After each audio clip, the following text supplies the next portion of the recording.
My approach to getting a sound is really, really basic. It starts with a good sounding guitar. I use Seymour Duncan Alnico 2 pickups, and then just finding a good Marshall 100-watt amplifier, and that's it. That's all I use.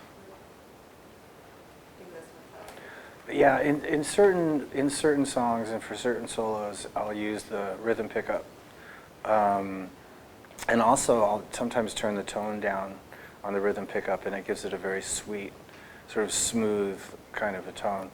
But when I'm using the rhythm pickup, it'll be for like melodic solos, or solos that tend to need that kind of warmth to them. More straightforward. Yeah, it's just a Les Paul. It's a little bit lower setting on the gain on the amplifier. So, but other than that, yeah, it's just. I think that's the great thing about Les Pauls is if you try to get different sounds out of, because a lot of guitar players will go, okay, I need this to sound like a Strat, and I need this to sound like a Telecaster, I need this to sound like a Les Paul, or an SG. If you use all those different kind of guitars, it's easy, but if you have a Les Paul and that's all, in my case, that's all I use, then I can actually pull those different sounds out of the Les Paul if I just concentrate on exactly what kind of tone I'm looking for. Yeah, there's there's a gold top Les Paul, and there's also a reissue Gibson Junior. So it's like a reissue of, I think, a 60s Junior. And then I also used an ES 175 and an ES 135. The way that I did this record, just to make it understood, the rhythm guitar on the right-hand speaker is usually my main recording guitar, which is actually a handmade copy of a Gibson 59 that I got in 1986 that I've been using in the studio forever. And then either that or the gold top, and all the solos are done on either of those two guitars.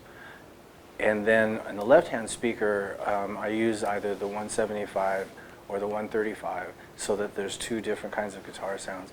And I use different amps as well. So there'd be Marshall on this side, and Marshall and Hiwatt, or Marshall and Orange, or a Marshall and Fender, or something like that on this side. And there's one solo on the record that was done on the Junior, which was a song called Automatic Overdrive, and you can definitely hear it.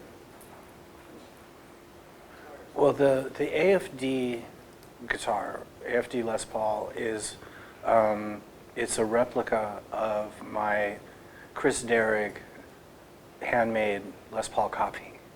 So it's a copy of a Gibson, basically.